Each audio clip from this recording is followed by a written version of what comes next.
into another edition of the Cubs REKAP Podcast, a presentation of our REKAP YouTube channel and available audio only everywhere you get your favorite podcast with my partner and my friend.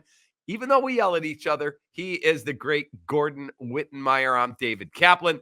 Okay, Gordon, I'm sure we'll spar over some things, but you texted me the other day with a great topic, and we've got Imanaga now a Cub. They had the convention. You had Dansby Swanson in cowboy boots, a cowboy hat saying, hey, Mr. Ricketts, you need to sign Cody Bellinger. So will that happen? I think it will. He might be your most effective front office guy right now. He is. He's been involved in all the recruiting, is my understanding. Yeah, he wants to be in that role. His wife was a free agent in the NWSL Women's Soccer League and just signed with Chicago again, the biggest contract in the history of the league. Laura Ricketts is her owner, and Mallory Swanson's a hell of a player, and she's recuperating from a torn patellar tendon, but she's one of the best players in that league. Biggest contract there in the history of that league. Dansby's a Cub for 6 more seasons. They're all in on Chicago, man. Dude, we got to get the two of them on the podcast and talk about the biggest power couple in Chicago sports. No question. That's amazing. No question. So you texted me and said, okay, let's talk about the Cubs' supposed advantages of financial might. They haven't really exercised that yet. And, you know, as you look at them being the quote unquote heavyweight in the division. Well, let me put it this way. Like, right. And we had, and by the way, shout out to Dan Evans, who was on the last episode. Great episode. Awesome. Danny was outstanding. Yep. And this sort of came from something he said, right? Like he pointed out that they're not in a division with the Yankees and the Dodgers and all that. And so they don't have to compete with that. And I said, well, they should be that in this division. And and then what did he say? He said, well, that's not the way their ownership operates. It's not the way they think. All right. So here's the thing that occurred to me in between that and when I texted you is we've seen Shohei turn him down twice, basically. Now, you know, he wanted to be on the West Coast. And by the time this free agency happened, Shohei knew exactly where he wanted to be. Yeah. Yamamoto didn't give him a sniff. And I covered a guy that just signed with the Reds, Brent Suter, a longtime Milwaukee Brewer, left-handed pitcher, really nice, effective, soft contact guy who's pitched a lot out of the bullpen lately. Perfect for the Cubs. When he signed with the Reds, now he's a hometown guy with the Reds, I asked him if the Cubs were one of those teams that was in on it with him. He said they were right down toward the end. And I said, well, what did it come down to? And he said, well, the Cubs are a great organization, but, you know, home is still home, and he wanted to play for the Reds. That's fine. And maybe that's a one-off. Maybe Shohei's a one-off. But it led me to think, dude, I know you know this. And when I started covering the Cubs way back in Lou Pinella's first year. 07. 07. And it was almost a decade before they won that championship. People were lining up to play for the Cubs. And your first glance is, well, you know, like from the outside, you're looking and say, well, why is that? They always lose. And no, it's because everybody wanted to be on that team, that one team that won it. They had a built-in recruiting advantage over and above any of their other resources. Then they also had big market resources that at that time they were willing to use. So you had this massive advantage in the player markets, in the free agent markets, even the amateur free agent markets. And they used it, right? They used it as well as they could. They had their moments in that period of time.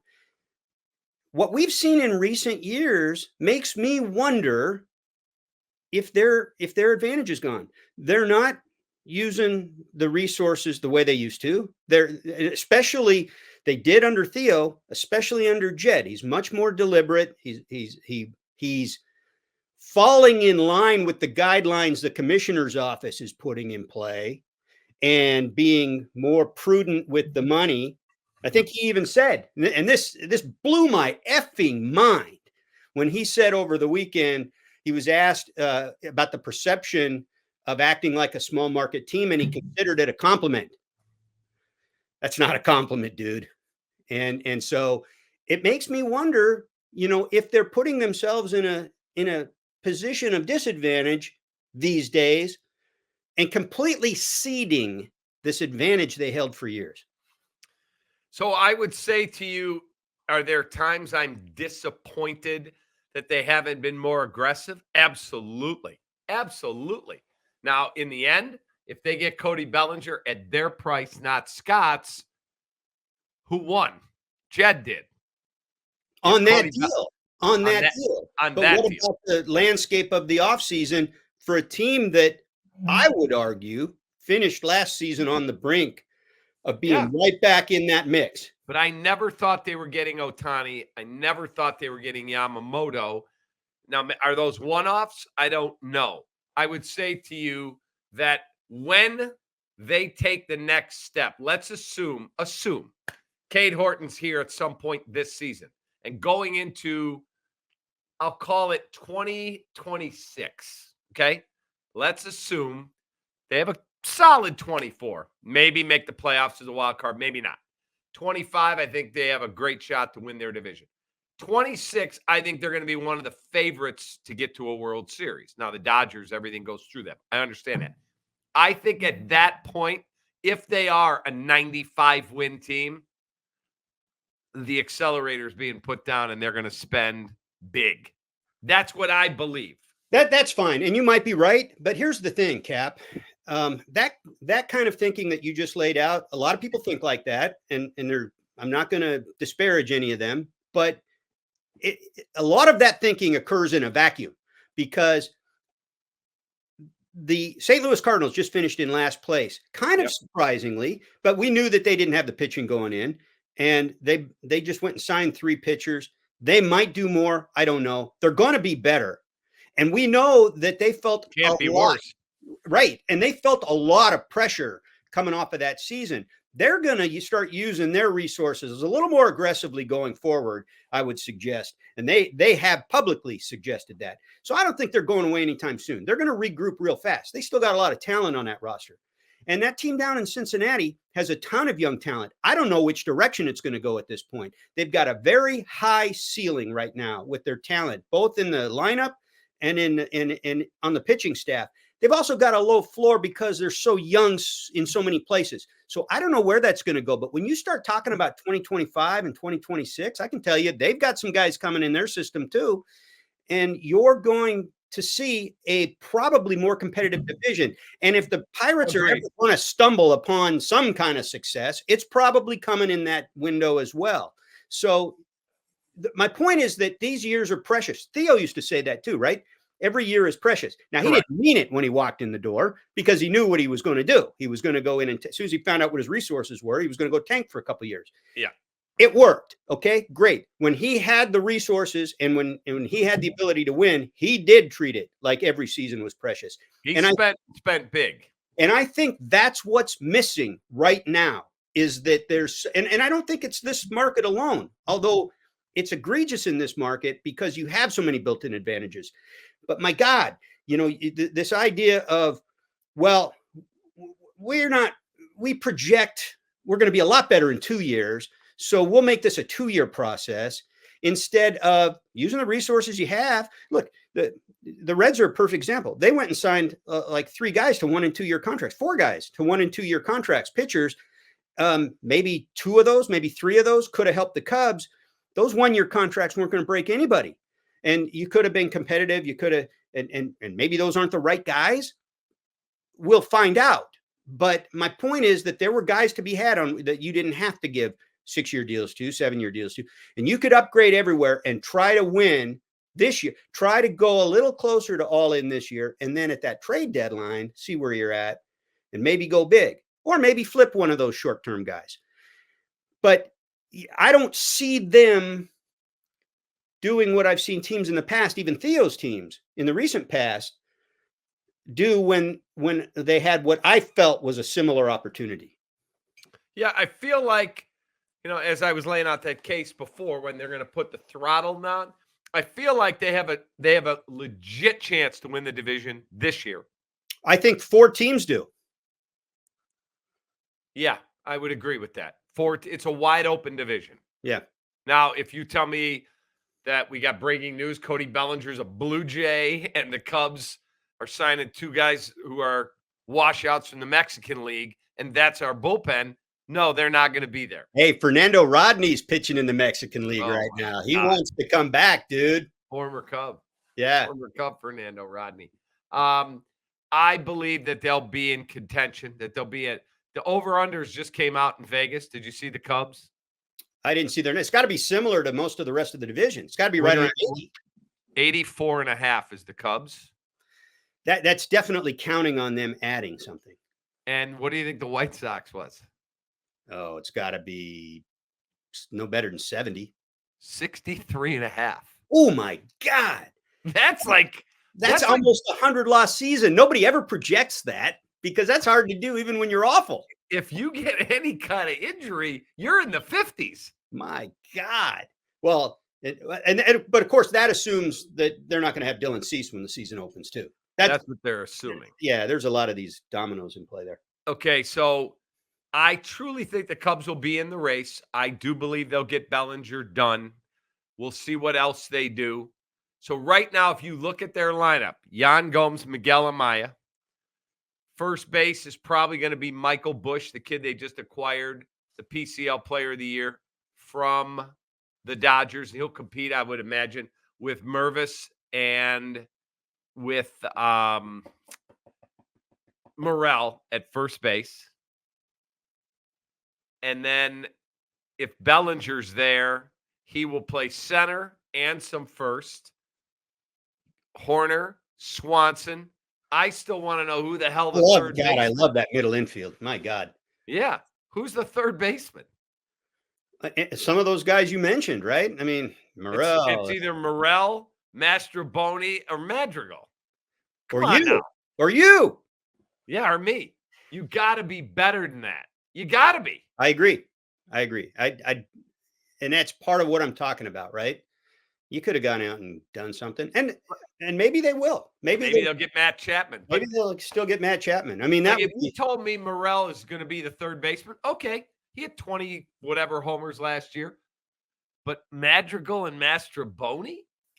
I tell you what, man, if they were to go get Bellinger and Chapman, they might win one of those team Gold Gloves this year. They'd have a chance. Yeah, and that honestly is their blueprint. That's Jed's blueprint, is the run prevention, right? We saw him the last 2 years. That's what he started putting together because they were terrible in the field almost everywhere. And he brought Gomes in, he brought Swanson in, he moved Nico over to second when he had a legit shortstop, which tightened up the whole middle infield. He brought Bellinger in, who won a Gold Glove. And then that strengthened some of these other guys. Like Ian Happ got one position, and once he figured that out and concentrated on just one position, he won 2 Gold Gloves. So that was shrewd. That gives you a floor for your team, and it should, because defense doesn't slump, right? So it should help you stabilize what at the time was a pretty volatile roster. And so, yeah, if he does that, this is his blueprint, and go get, but again, guys like Brent Suter or Nick Martinez, who went down to Cincinnati on short-term deals. Those are soft contact guys that have had some success. One of them is a swingman. Well, actually, both of them is swingmen in recent years. One lefty, one righty, one soft throwing, one a little harder throwing.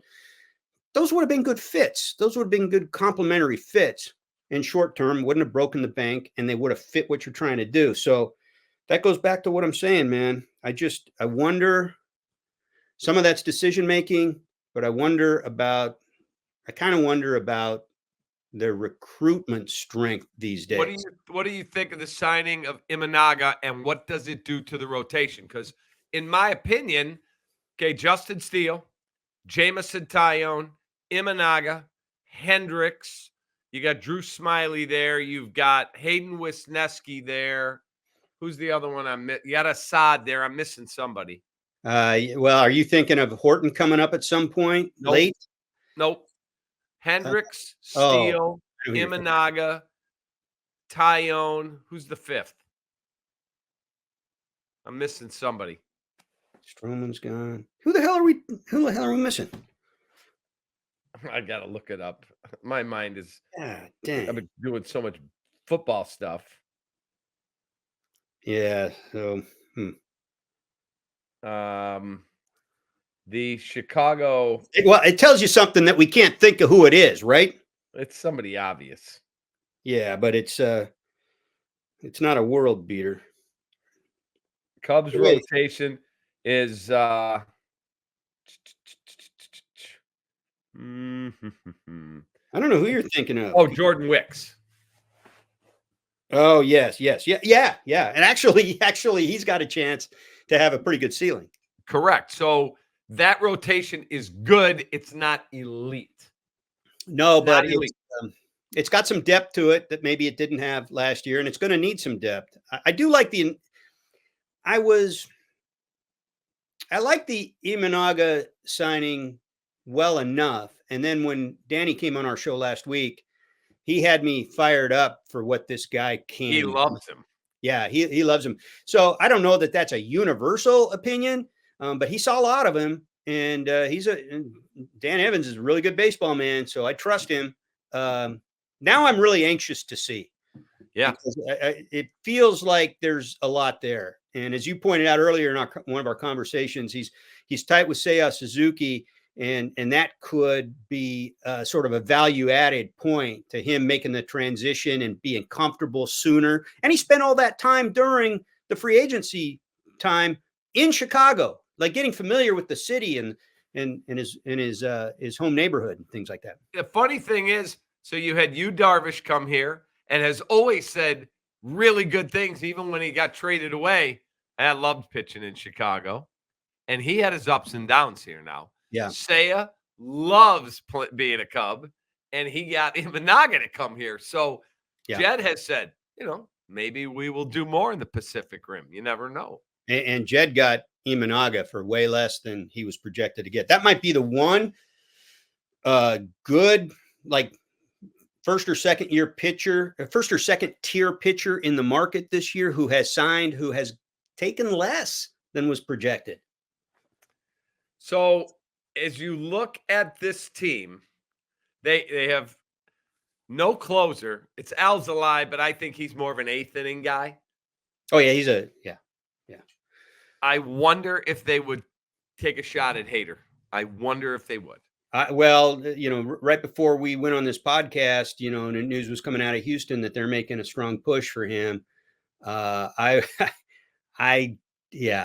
don't see them getting in a bidding war for him if it becomes that. Now, that said, I don't think the Astros are enormous big spenders when it comes to free agency. So it could be in the same ballpark of what the two teams value him at. That would be interesting to see.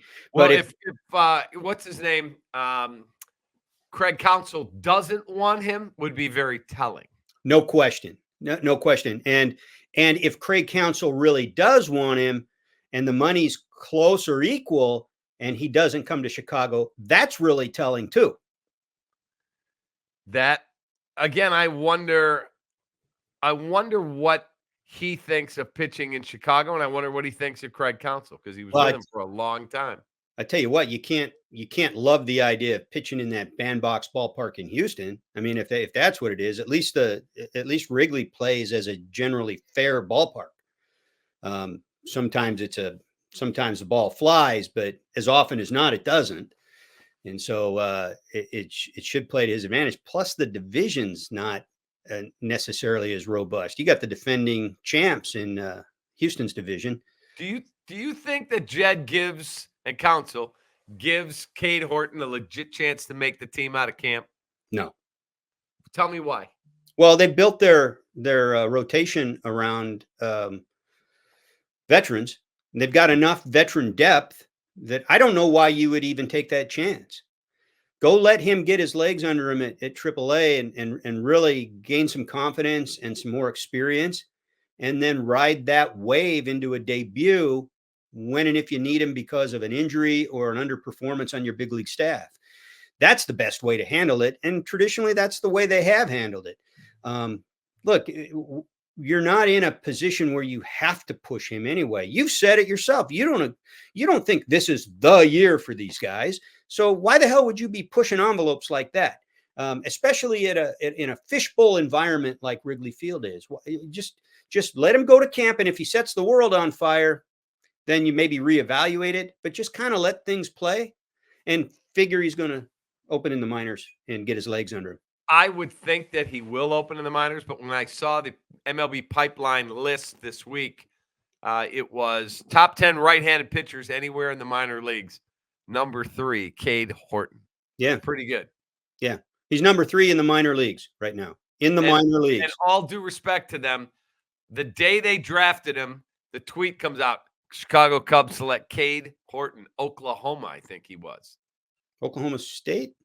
Oklahoma State, and he had an ERA in college of over 6. And I tweeted, "Great, we got a guy with an ERA over 6." And Jed called me a couple days later.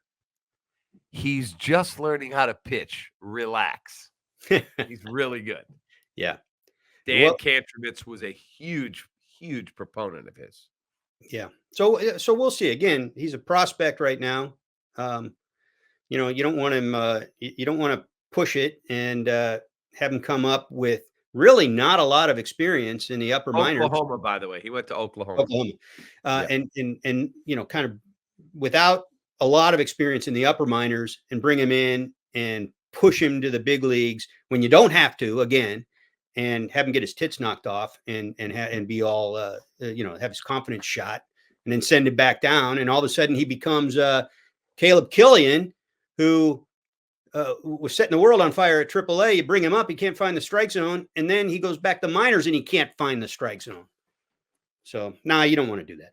Okay, the remaining free agents in MLB, there's a lot of guys unsigned now. Yeah.